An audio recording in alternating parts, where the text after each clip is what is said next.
ওসমান হাদি মারা যেতে পারে, দ্যাটস এ গ্রাউন্ড সিচুয়েশন।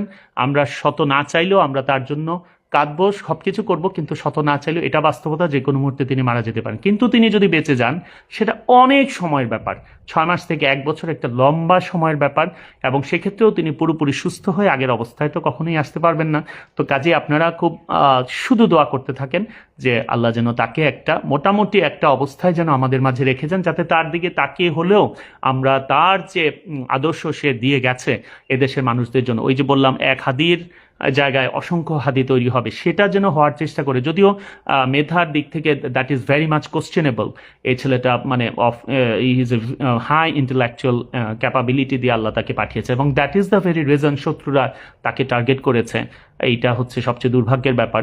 আর ওসমান হাদি কিন্তু বলে গেছে যে আমি যদি মারা যাই, আমার যাদের কারণে আমার মৃত্যু হলো তাদের শাস্তির ব্যবস্থাটা করতে পারে। সরকারকে আমি বলছি যে টেক প্রপার মেজার্স, এবং very unfortunately and horribly you are failing, you are failing, you are failing.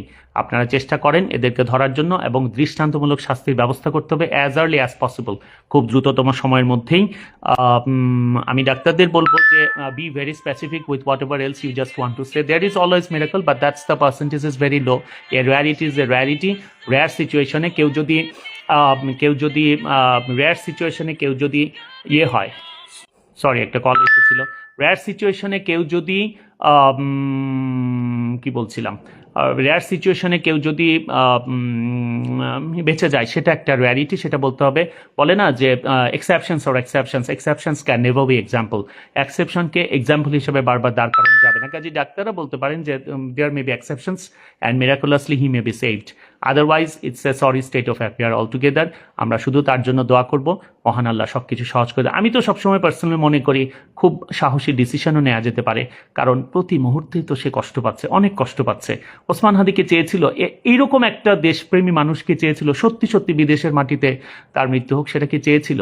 চাই নাই। তো আমরা কি তার চাওয়াটাকে সম্মান দিতে পেরেছি? সে তো মৃতবধ, কাজেই তাকে তো আমরা না জেনেই তো তাকে তার ইচ্ছার বাইরেই তো আমরা পাঠিয়েছি। আমি ব্যক্তিগতভাবে আমার মা স্ট্রোকে আক্রান্ত হয়ে 4 দিন অসুস্থ ছিলেন, 5ম দিন আমরা আইসিইউতেও নিয়েছি, কিন্তু যখন আমি দেখছি যে একেবারে ইরিভার্সিবল সিচুয়েশন ছিল, কোনো অবস্থাতেই তিনি আর ফিরে আসবেন না, তখন আমি কিন্তু তাকে লাইফ সাপোর্টে দেওয়া বা টিউব দেওয়া, ভেন্টিলেশনে যাওয়া, এই সবগুলো বাদ দিয়ে দিয়েছিলাম। এবং আমার 2 বোনের সাথে আমি কথা বলেছিলাম যে এই ধরনের সিচুয়েশনে let me take some brave decisions. এটা হচ্ছে কথা। তো যাই হোক, মহান আল্লাহর কাছে আমাদের চাওয়া তিনি যেন তাকে মুক্তি। সবাইকে বলি যে দয়া করে গুজব সৃষ্টি করবেন না, গুজবে কান দিবেন না, শুধু দোয়া করতে থাকেন, শুধু দোয়া করতে থাকেন। আল্লাহ চাইলে অনেক কিছু সম্ভব। আসসালাম।